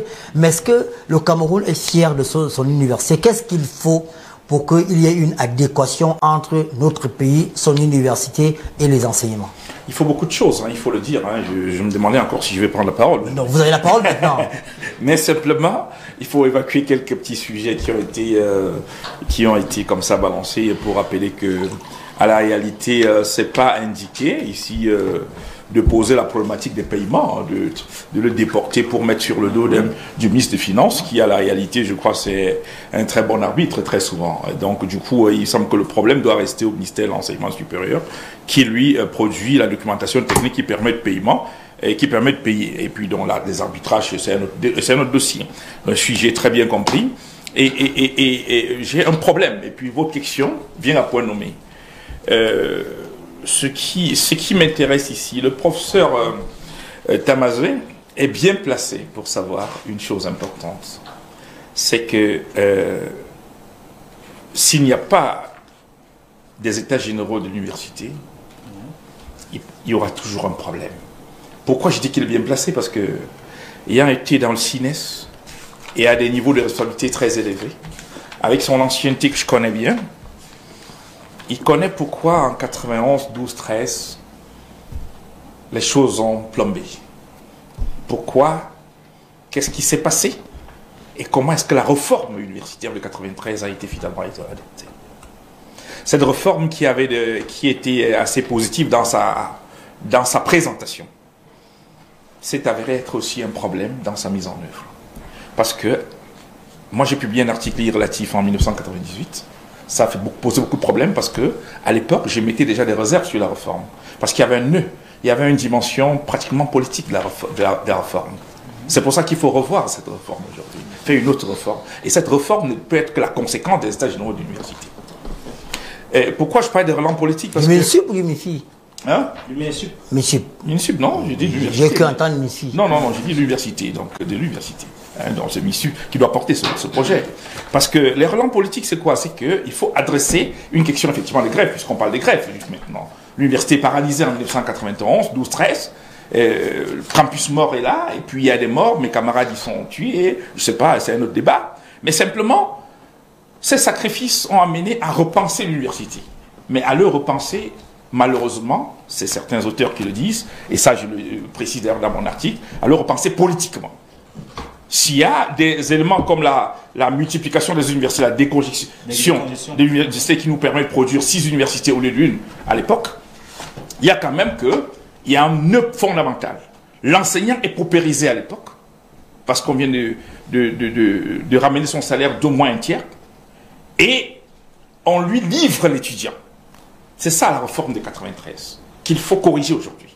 L'étudiant est livré en tant qu'individu, parce qu'on parle du concept de la collectivisation de la correction à l'individualisation de la correction. C'est-à-dire qu'en 1993, avant 1993, la réforme, l'enseignant ne pouvait pas te dire si tu ne fais pas ceci, tu ne valides pas ma matière. C'était pas possible, puisque c'était collectif. La validation d'une matière était collective. Un enseignant n'avait pas qualité, et le professeur Tamazel le sait très bien, pour pouvoir dire à un étudiant je tiens ton sort entre mes mains parce que c'est moi qui vais te faire valider. C'était pas possible. Or, la réforme de 93 a transféré ce qui était collectif à l'individu qui, lui, était paupérisé. Parce que son salaire avait été diminué de 3. La propension marginale a baissé. Fait qu'un gars qui a un salaire de 700 000 francs, qui se retrouve à 200 000 francs alors qu'il payait un loyer de 200 000, ne peut pas régresser à ce niveau. Il faut qu'il crée des mécanismes pour produire le salaire complémentaire. Et donc, c'est dans cette situation qu'on part d'un enseignant paupérisé à qui on a livré l'étudiant, que les polycopiés et les sexes, comme disait mon ami et très brillant aîné universitaire Ponji, les notes sexuellement transmissibles et consorts, c'est dans cet environnement qu'on a toute cette histoire qui pollue l'université camerounaise. Alors, aujourd'hui, on a des scandales énormes, parce que les enseignants, certains font faire des choses graves aux étudiants pour valider des matières. Mais au lieu qu'on adresse la question centrale, parce que l'étudiant, lui, est devenu un objet devant l'enseignant, au lieu qu'on adresse la question pour sécuriser d'abord l'enseignant, et là je parle de qui est le compromis, sécurisation de l'enseignant, ça veut dire on revalorise de manière légale et honnête son salaire, au lieu qu'on le fasse, on préfère maintenant gérer des primes spéciales. Pourquoi les primes spéciales qui sont à la réalité discriminatoires, qui sont, je ne vais pas dire, peut-être même dans leur conception, tout le monde en reçoit tous les trimestres, donc il n'y a plus de discrimination. Mais pourquoi prime au lieu de salaire? On doit donner des primes, on doit donner des salaires, je vais dire, tous les mois, des salaires valorisants aux enseignants, mais simplement que la question de recherche rentre dans ce que le professeur Famdogolum appelle la bonne gouvernance universitaire. Et cette bonne gouvernance voudrait que quoi? Qu'on gère en accent sur le résultat. Si vous avez prévu 5 millions à donner à un gars pendant 2 ans pour prime de recherche, ça veut dire qu'il a un projet de recherche. Si au bout de 2 ans, il n'a pas donné ça, il n'a pas produit quelque chose qui est conséquent, on supprime ça, et puis il revient, cet argent est réaffecté à d'autres personnes. On ne peut pas aujourd'hui, en même temps, et le professeur Ango l'a dit de manière très très sérieuse, on a d'autres priorités économiques. Et heureusement qu'il faut avoir des gens extrêmement forts comme Otazé pour pouvoir gérer toutes ces contraintes-là. Mais si on ne peut pas avoir ces priorités de part et d'autre, la guerre et ainsi de suite, et tout ça qu'il faut gérer, et avoir des gens à qui on donne des salaires, des revenus qui ne correspondent à rien du tout. Parce que là, je ne suis pas d'accord avec le professeur Tamazé, non. Non, votre activité d'encadrement des masters, d'encadrement des doctorats ne saurait être rémunéré par les primes. Non, ça doit faire partie d'un package de rémunération clair pour un enseignant d'université, de manière claire. Et maintenant, vos projets de recherche sont financés de manière claire et conséquente, c'est-à-dire avec des montants de financement qui soient conséquents. Parce que, à la réalité, en tant qu'enseignant d'université, vous avez, entre autres choses, préparé vos cours, donc faire de la recherche. Vous avez à aller en amphithéâtre dispenser cours, vous avez à encadrer ces étudiants en master, à encadrer ces étudiants. Maintenant, on peut avoir, parce qu'un professeur titulaire doit effectivement encadrer dans le cadre du il y a une prime d'encadrement qu'on peut lui donner, mais ça ne peut pas être une prime de recherche. Parce qu'à la réalité, la recherche doit conduire à des résultats. On ne finance pas une recherche qui ne produit rien du tout. Et qu'un gars, pendant 10 ans, reçoit tous les trimestres des primes de recherche, seulement on dit que la contrepartie, c'est qu'il doit produire des articles. Non, pas du tout. C'est pas ça. La contrepartie, il va produire des articles pour passer le grade. Ce n'est que parce qu'il a passé le grade qu'on évalue qu'il a effectivement utilisé notre argent à bon escient. Non, cette gouvernance est extrêmement négative. Il faut revenir à des bases où l'enseignant est revalorisé dans son salaire, la prime n'est pas donnée à tout le monde, elle est donnée sous contrat par rapport à un projet de recherche clair qui a été déposé, et dans ce cas, on va économiser de l'argent et mieux payer ceux qui travaillent dans l'université. Et là, je pense que le professeur Famdongo devrait avoir des propositions de cette nature-là. D'accord, on est dans les propositions maintenant, mais j'ai une question qui revient parce qu'on a des amis dans les groupes, les forats qui envoient les questions, qui se demandent en quoi consiste le travail du responsable de la promotion du dialogue et de la solidarité chaque jour, si on en arrive là. Est-ce que vous n'avez pas vu avant qu'il y avait un problème au niveau des universités? Parce que c'est, en principe, c'est votre travail, le professeur Tambazé, en tant qu'ancien syndicaliste, je présume que c'est la raison pour laquelle vous avez été choisi. Vous n'avez pas vu venir cette grève? Vous n'êtes pas au courant? Vous n'avez pas entendu qu'il y avait des problèmes dans les universités? Non. Comme le dit d'ailleurs le ministre d'État de l'enseignement supérieur, tant que nous vivons, nous aurons des problèmes. Elle est belle, au quotidien, la DEFSU est à l'écoute des universités.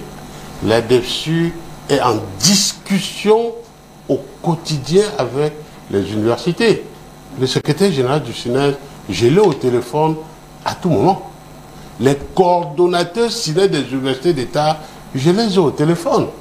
Et naturellement, je vous ai dit, le problème du paiement de la prime, ce n'est pas un problème lié au montage du dossier qui se fait au ministère de l'Enseignement supérieur. C'est conjoncturel. C'est conjoncturel. Par le passé, est-ce qu'il y a eu les mêmes problèmes? L'année dernière, en 2020, ce que, en tant que la personne chargée du dialogue, la prime a été toujours payée à date. Mais naturellement, le problème se pose quand le train vient pas à l'heure. Hein? C'est ça le problème. Pendant 3 trimestres en 2020, la prime a été payée immédiatement après la fin du trimestre. Le SNES n'a même pas envoyé un message pour dire, naturellement, peut-être qu'ils ne sont pas obligés de dire merci. Hein? Mais on se retrouve à la gestion du 4e trimestre qui doit être payé au mois de janvier. Et comme je l'ai dit tout à l'heure, le mois de janvier est un mois conjoncturel. Ce que je voudrais dire, M. Obama, ce que mon prédécesseur l'a dit tout à l'heure. En 1993, ce n'est pas seulement le salaire des enseignants du supérieur qui avait été supprimé. C'était un problème général où tous les personnels, fonctionnaires et non fonctionnaires ont subi la baisse des salaires. Les salaires des enseignants étaient payés à l'université. C'est pour cela qu'ils avaient des salaires d'un certain niveau. Et dans les conditions de crise, on fait en sorte qu'on amène le salaire des enseignants sur la chaîne solde. Une question, est-ce que les professeurs d'université qui occupent d'autres fonctions, qui n'enseignent plus, ils perçoivent toujours la prime de recherche? Il n'y a pas de professeurs d'université qui n'enseignent pas. C'est pas vrai. Oui. J'en connais qui n'enseignent plus. Non. Du moins qui se contentent de leur fonction administrative et qui ne vont plus à l'université pour enseigner. Non. Habituellement, l'université, il y a les membres du conseil constitutionnel, est-ce qu'ils enseignent toujours? L'université a 3 fonctions.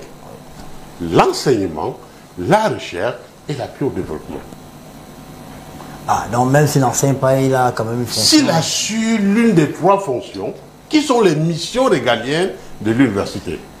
Parce qu'en réalité, un professeur titulaire, moi j'ai 2 heures de cours par semaine. 2 heures seulement? Non, puisque j'ai formé, mais j'ai déjà 3 étudiants qui sont maîtres de conférences. Ah d'accord, ok. Et qui sont capables de faire prendre le relais. De prendre le relais. Il y a un enseignant université qui conteste vos chiffres, hein, qui m'a envoyé les chiffres. Et il dit, vous avez reçu combien d'autant que vous recevez combien par trimestre? Moi je ne dis pas ça. Ne pas me faire humilier. Ça c'est les gens que je ne... Alors j'ai les chiffres. L'assistant a 385 000. Voilà. Chargé de cours 680 000. Oui. Docteur qui est chargé de cours, donc il a 680 000 francs. Oui. Non, tu ne sais pas ce que j'ai. Je dois dire des choses. Voilà. Et le maître de conférence, c'est combien? Maître de conférence 860 000 et professeur titulaire 1 600 000 francs par. Non, pas 600. 1 60 000. Monsieur Obama. 60 000. Allez-y. C'est votre dernière prise de parole. Docteur, vous voyez, on est allé dans les discussions parfois qui n'étaient pas nécessaires. Qu'est-ce que le SNES peut dire aujourd'hui? Vous n'avez pas eu l'occasion d'aller parler au ministre, donc on vous donne l'occasion de parler au ministre. Mais j'ai eu l'occasion de lui parler maintes fois, donc c'est pas l'occasion. Cette fois-ci, sur ce problème de grève, qu'est-ce que vous pouvez dire au ministre, au gouvernement, puisque le ministre représente le gouvernement, c'est pas une affaire du ministre d'État, femme d'Ongo. Quelles sont les solutions que vous envisagez? Avant de parler des solutions, j'ai quelques secondes pour revenir à ce qui a été dit ici. Les étudiants, les étudiants, les enseignants font beaucoup de sacrifices. Il ne faut pas venir ici pour humilier les gens. Nous ne sommes pas les paillassons de la République. Nous ne sommes pas les marmitons de la République. Il faut que les gens nous donnent le respect qui nous est dû. On n'a pas engagé des guerres, les gens allaient faire les guerres. Donc on prend sur nous des cris, des tribunes pour dire qu'on ne veut pas cette guerre-là. On ne veut pas nous imposer cela. Parce qu'on sait ce que ça coûte pour faire la guerre. Vous avez l'argent pour aller tuer les gens, mais vous n'avez pas l'argent pour financer la recherche. Non, c'est eux qui ont convoqué la guerre. Non, c'est eux qui ont convoqué la guerre. Non. Docteur K, je vous en prie. Bon, alors revenons à l'essentiel. On ne va pas revenir sans corriger ce que vous venez de dire. Vous êtes quand même enseignant de philosophie. Vous ne pouvez pas dire que l'État va pour tuer les gens. Bon, moi c'est mon point de vue. C'est mon point de vue. C'est un point de vue qui n'est pas acceptable. Il est philosophique parce que j'ai défendu cela. Il n'est pas philosophique. Non. C'est mon point de vue, je ne veux pas accepter ce que vous voulez. Mais vous ne pouvez pas dire que l'État va tuer des gens. Pourquoi on convoque l'affaire là ici pour dire que c'est juste ce qui justifie qu'on n'ait pas l'argent? Mais parce qu'il y a une insécurité dans la partie anglophone. Non, mais on n'y va pas pour tuer des gens. Je ne suis pas d'accord. Quelles sont vos solutions? Le ministre vous écoute. Allez-y. Alors, je voudrais dire à M. le Président de la République que tout ce qui se passe là, c'est la preuve qu'il y a... Vous parlez au ministre Je parle au Président de la République, j'ai choisi à qui je parle. Donc, j'ai dit au Président de la République ceci. Ce qui se passe actuellement dans notre université est à l'image de ce qu'il va laisser comme héritage. Et nous avons vu ici tous ces saupoudrages, il y a quand même la professionnalisation, et avec une telle douceur, sans conviction, ça montre que l'université est à terre. Il faut que le Président de la République prenne sur lui de comprendre que l'université camerounaise est politisée. Et les rapports qu'il reçoit sont biaisés. À preuve, on l'a amené en erreur à sanctionner nos collègues injustement sur le rapport biaisé, le professeur Sango et le professeur Galim.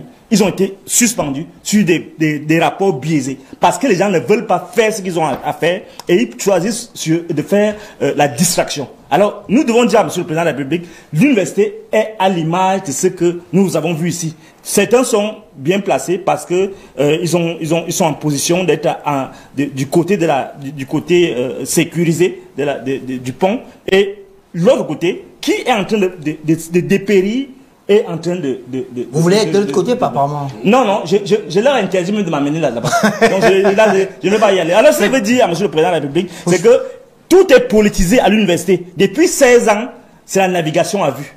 Et il faut vraiment que les choses reviennent à l'orthodoxie. Que la recherche soit financée, qu'au niveau de l'enseignement, qu'on ait une réforme fondamentale des curricula. Et en dehors de cela, qu'on voit la mensualisation de cette prime, qui est en réalité une augmentation de salaire, qui implique une augmentation de salaire. Compensation. Et la dernière chose que je voulais dire ici, c'est que fondamentalement, on doit réformer la gouvernance universitaire. On ne peut pas avoir la professionnalisation si on continue à nommer les doyens, à nommer les chefs de département, parce qu'ils n'ont pas la visibilité, la capacité d'interagir avec le monde professionnel. Vous souhaitez que ce soit... On doit élire les chefs de département, on doit élire les doyens, on doit élire les recteurs. Si vraiment on veut que l'université fonctionne, parce que l'université doit produire lui-même ses propres fonds. Parce qu'actuellement, il y a une ardoise d'un pays terrible au niveau des universités. Parce que justement, au niveau de l'enseignement supérieur, les gens n'ont pas la compétence de produire eux-mêmes les revenus qu'il faut. C'est compris, merci beaucoup. On a compris, le chef de l'État vous a écouté. On va sortir par vos interventions rapidement. On a compris que le ministre d'État, Jacques Famdongo, a pris le problème à bras du corps. Les solutions sont en cours, les erreurs viennent, du moins les retards sont dus à la conjoncture économique et au fait également que le ministère de l'enseignement supérieur reçoit 10 milliards et qu'il faut payer pour 14 milliards. Donc il y a un gap à trouver. Est-ce qu'il y a un mot de fin? Si vous avez un mot à dire aujourd'hui à vos collègues, d'abord vous, et on terminera par le professeur André. Oui, je dois rectifier la sanction qui a été faite au professeur Sango et au professeur Galim. Ce n'est pas le résultat d'un faux rapport au chef de l'État. Il y a eu un conseil de discipline où les enseignants sont venus avec des avocats et on a constaté qu'ils avaient commis des fautes graves. Donc c'est pas une sanction, pas une sanction unilatérale. Il y a eu un débat, conseil. Un conseil de discipline où les enseignants sont venus avec des avocats pour plaider leur cause. Est-ce qu'il y a... Et je dois dire à tous les enseignants... En tant que responsable du dialogue universitaire... Simplement parce qu'ils n'ont pas donné... S'il vous plaît, s'il vous plaît. Ils n'ont pas donné une épreuve. On ne va pas revenir là-dessus. Il nous reste très peu de temps. Allez-y. Non, je vais dire à tous les enseignants qui nous écoutent sur B-News, de faire confiance au gouvernement de la République. D'accord. En 2020, la prime a été payée sans retard.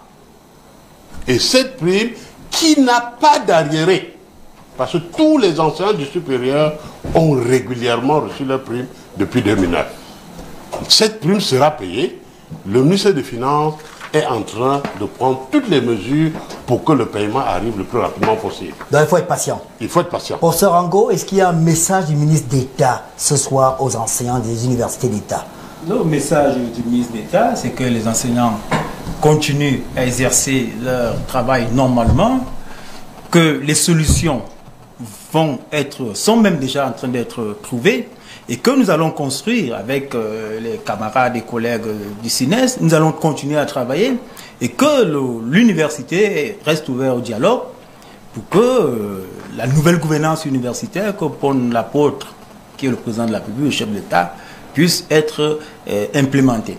Et je voudrais dire que l'université est debout et avance, et elle en marche. Espérons que l'université sera encore debout avec une connexion internet à Yaoundé 1 et Yaoundé 2 dans les universités. 10 centres de développement numérique. C'est du pipeau, ce n'est pas sur le terrain, ce n'est pas ça, parce qu'on a des petits frères quand même qui sont dans les universités et qui vont chaque fois s'agripper autour du rectorat. C'est bien de dire que ça va changer. Je retiens que ça va changer. Merci beaucoup. Voilà, on retient également que la réforme universitaire engagée par le ministre d'État Jacques Famdongo, elle a produit des fruits avec le système LMD.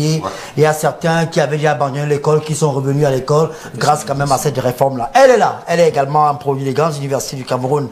Yanis Kanga, bonsoir. Bonsoir. Ça va? Ça va. Alors, on fait le point des actus qui ont meublé la journée d'aujourd'hui. Entre fake et vérité, le vaccin anti-Covid-19 transforme-t-il les gens en homosexuels, comme l'a affirmé un religieux iranien? Alors, c'est l'exemple patent d'un fake news, même si l'information a été donnée par un ponte de la religion en Iran. Ses oies l'appellent l'ayatollah. L'ayatollah, c'est un religieux musulman chiite d'un rang élevé. De son vrai nom, Abbas Tabrizian. C'est sur la plateforme Telegram qu'il a affirmé la semaine dernière: ne vous approchez pas de ceux qui ont reçu le vaccin Covid. Ils sont devenus homosexuels. La déclaration n'a pas eu le succès escompté, heureusement. Auprès de ses 210 000 followers, l'intégriste religieux a été catalogué et ses propos condamnés par la communauté internationale et la presse locale. Dans le Jérusalem Post, des dissidents ont réagi. Ils affirment par exemple que les religieux en Iran souffrent d'un manque de connaissances et d'humanité. Leur objectif est de répandre des bêtises pour empêcher les gens de se faire vacciner. Ils diabolisent à la fois le programme de vaccination et les personnes LGBT. Il s'agit là d'un exemple patent d'instrumentalisation du vaccin anti-Covid. Alors, l'année dernière, le docteur Madeleine Chuente nous a indiqué que le Covid proviendrait des chauves-souris. Il y a un débat aujourd'hui entre les chauves-souris et le pangolin. Finalement, qu'est-ce qui est à l'origine du Covid? Alors, on a la preuve que l'assertion de la ministre de la Recherche scientifique et de l'innovation camerounaise, il y a 10 mois, établissant 2 animaux, notamment la chauve-souris et le pangolin, comme des vecteurs de la Covid-19, est fausse. L'information a été rendue publique il y a quelques heures seulement lors d'une conférence de presse d'une équipe internationale d'experts qui a annoncé n'avoir pu percer les origines du Covid-19. La publication relayée sur le compte Twitter de l'agence France Presse précise que l'équipe d'experts chinois et de l'Organisation mondiale de la santé juge hautement improbable, je les cite, la théorie d'une fuite d'un laboratoire, mais sans parvenir également à identifier l'animal à l'origine de la maladie. On va terminer en allant au Gabon et cette nouvelle qui est devenue virale sur la toile. Une citoyenne belge d'origine gabonaise décède chez un marabout lors de son séjour au pays. Vrai ou faux? C'est une histoire vraie, malheureusement. C'est une mystérieuse affaire qui défraie la chronique au Gabon et même au-delà à travers la toile. On a d'abord cru à un canular parce que relayé par des pages dites de Congossa, selon l'histoire racontée par les parents de la défunte. Pamela Evunja a quitté la Belgique pour le Gabon en compagnie d'une amie. L'amie en question, nous n'allons pas révéler son pseudonyme, était censée la rencarder chez un bon marabout pour lui permettre d'avoir un bébé. Elle avait des problèmes de procréation. Et donc, sauf que mal lui en a pris, elle décède des circonstances encore non élucidées.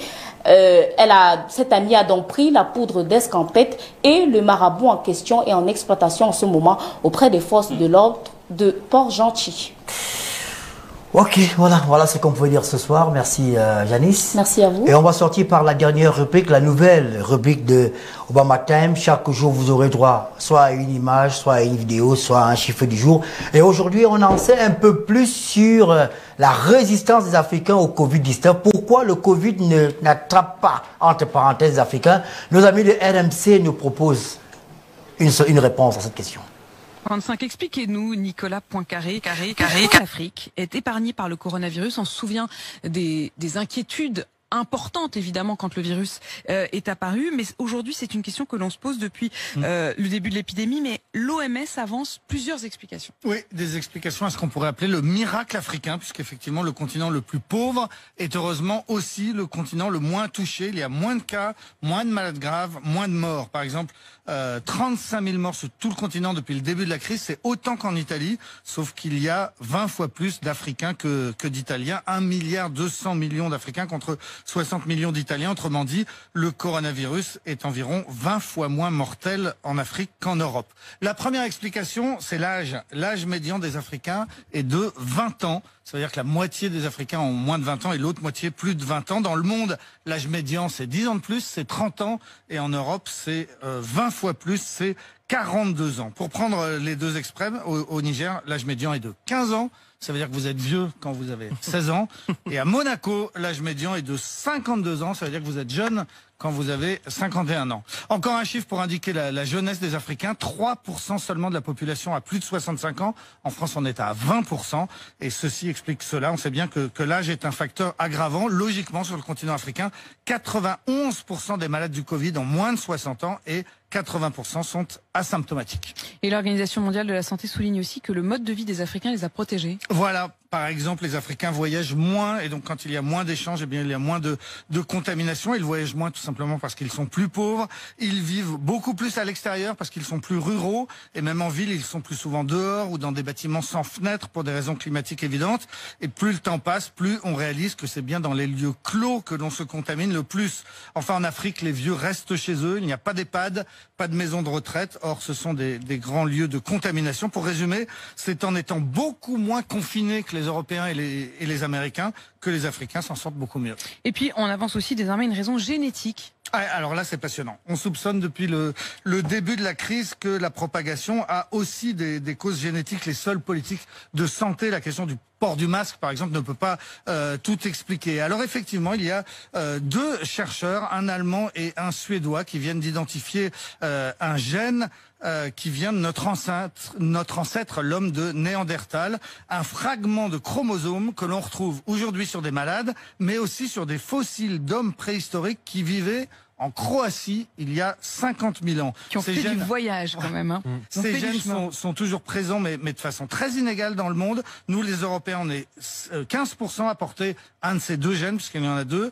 En Asie du Sud, c'est la moitié de la population. Et en Afrique, pratiquement aucun. Et c'est peut-être aussi une des explications du miracle africain. Mais quel est le rapport entre ces gènes préhistoriques et le coronavirus? Alors justement, l'étude qui a été publiée la semaine dernière montre que les porteurs de ce ou de ces deux gènes ont 3 fois plus de risques de développer une forme grave. Par exemple, les habitants du Bangladesh, qui est le pays du monde qui porte le plus ce gène, ils sont 63% à le porter. Eh bien, dans les hôpitaux britanniques, on avait remarqué, mais sans pouvoir l'expliquer jusqu'à présent, que les malades originaires du Bangladesh mourraient 2 fois plus que les autres.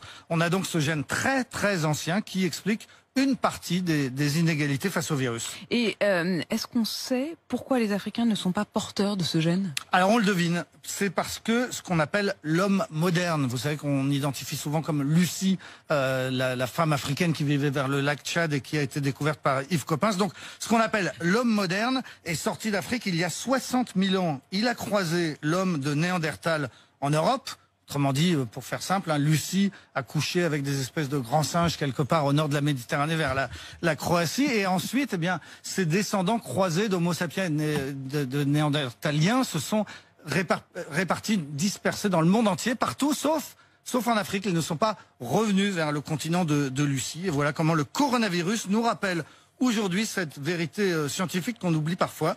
Nous sommes tous des descendants d'Africains. Merci beaucoup. Merci Nicolas Poincaré. Allez, merci à nos amis Jean-Marc Verlin Pouetté qui nous ont proposé cet élément. On va se quitter.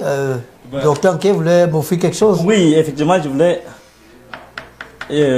Allez-y. Je voulais dire, lire un petit texte que j'étais... En fait, c'est juste la dédicace que j'étais fait pour mon ouvrage, Les affres de la philanthropie. Donc, je voulais lire rapidement à mon frère Ernest Obama, afin que cette ascèse du discernement nourrisse en toi la lucidité nécessaire pour résister au troupeau de pillards qui écument la République. Fraternellement. Allez, on va se quitter, on a une coupure de courant, j'espère qu'à la maison vous nous voyez encore. On se dit à demain, plateau spécial consacré au discours du chef de l'État. On vous souhaite une bonne soirée en compagnie des programmes début.